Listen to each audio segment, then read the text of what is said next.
So this is a 2003 F-150 5.4. We have a blown out spark plug. We're going to repair it with this Dorman kit. 42025. You'll get this plug, a new boot, and the repair adapter. On this one, I finally got an easy one. It was this first one here on the driver's side. This is a pretty simple kit to use. You got to get your coil out and everything. It's going to have a messed up boot. That's why you get a new one. You need to use the air, blow the hole out, clean it out, get all the pieces out, make sure there's nothing inside your cylinder.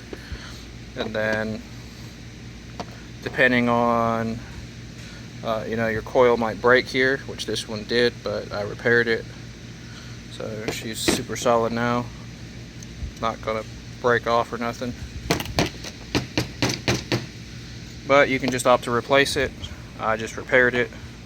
Here's our bolt that we got out. Here's our spark plug that we got out. See, it's been beat up, the tip's busted. This is what your old spark plug looks like, and this will be your new one that comes with the kit. Well, why do you use that big long one? Well, because you have to go through this entire thing. So when you thread it in there, it's going to stick out the same as the other one.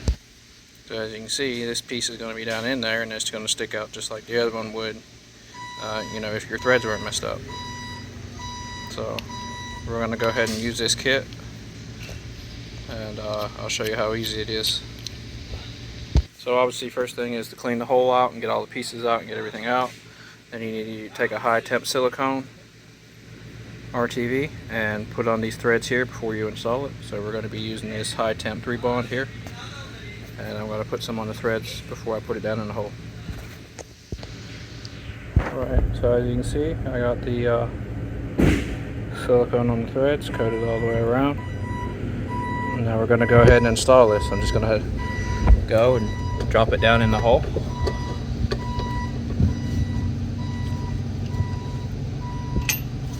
It's in the hole. It's a 5/8, but I don't have that on hand, so I'm using this 18. It's gonna go straight down into the hole. Oh, well. I'm gonna have to get the appropriate socket because this socket don't want to fit. Okay, so first problem I'm running into now is that this fitting is 11/16 actually, and I don't have an 11/16 chrome socket except for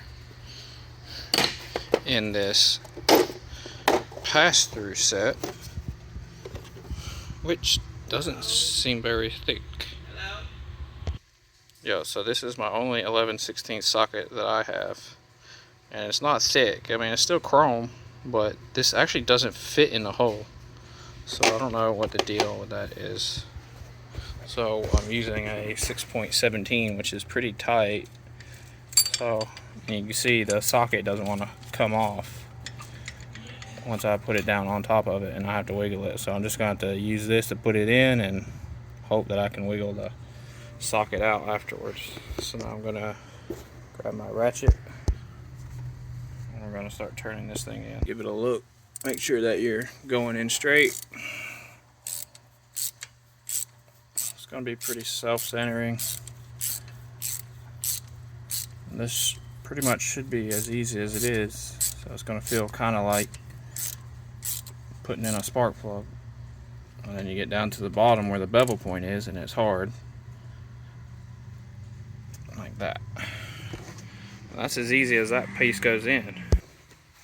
They don't give any torque specs for that piece at all, how strong it should go in. So I would just make sure that it's in there pretty snug. And this one is. So now we're gonna get this out. Hopefully my socket will come out.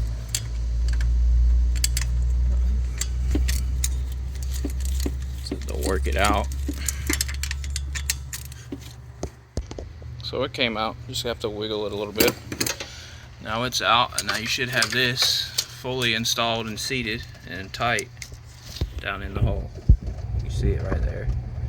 Now all you gotta do is put some anti-seize on your spark plug and put it down in there. I'm going to be reusing some of this dead copper anti-seize that comes with oxygen sensors. I always keep a couple of these. I never use an entire one on an oxygen sensor, so I always have maybe one or two of these laying around. So this is what I'm going to use, and I'm going to put it on the threads here. And I'll put it on this little bevel point right here. Make sure it doesn't seize in the sleeve, and then we're going to go ahead and install that. Now we got our threads lubed with our copper anti-seize. Go ahead and get your 9/16 spark plug socket and an extension, and we can go ahead and put this in. Obviously this is just going to install just like a regular spark plug into a hole, just like if it was a regular hole. You just have to use this long one that comes with the kit. That way it goes down in there far enough, and you're going to torque it, snug it, just like you would any other spark plug if the hole was regular. Now that's good. Now you're going to use your new boot, which I'm hoping is slightly modified from the other one. If not, I'm wondering if I'm going to have to cut this or not, because obviously spark plug is going to stick up further in the hole than the old one. So can you actually use a regular boot without cutting it? We'll see. Installing these is pretty easy. Obviously there's two arrows that need to point to each other, and then the flat spot on the back obviously goes here. And now we're ready to put this coil in.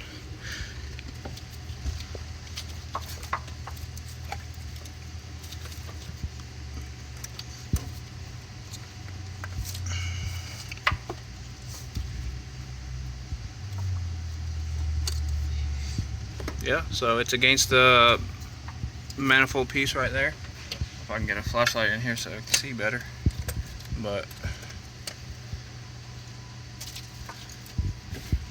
you see right here, you see it is against where the bolt will go. It's down on the plug. So there's no cutting required, nothing necessary. This just goes straight onto the thing. And then you can bolt your coil back on, and now you'll have a fixed engine. If you have one of these mess up, it's not a bad idea to go around and check and make sure none of the other spark plugs come loose, because they will. If the spark plugs are loose, you won't know it until they blow out. They'll rattle around in there, beat up the threads, and then pop out, and you'll have to do this in another cylinder. So we're going to go ahead, pull the rest of the coils, check all the spark plugs so we can make sure that he's going to be good. He's not going to have another issue down the road. This is actually a reman engine from O'Reilly, so it's got 60,000 miles on it since we put it in now, and then this has happened. So we're just going to go and double check and make sure all the plugs are tight, because on the ticket that we sold them years ago, there were no spark plugs on the ticket, so we're assuming maybe the spark plugs came in the engine and perhaps the torque on the spark plugs wasn't checked. So I'm going to go ahead and check it all now to make sure it's good and we don't run into this problem again. But that's it. That's as simple as it is. Doesn't get any simpler than that. You have the re-threader. Just put some high temp silicone on it, put it in the hole, thread it in, goes straight in, make sure it's nice and tight on the bottom. Then put some anti-seize on your threads for your spark plug. Put your spark plug in, torque it like a regular spark plug. Put the new boot on your coil. Get a new coil, or fix or repair, replace your old coil, whatever way you want to go, and install that, and you should be good.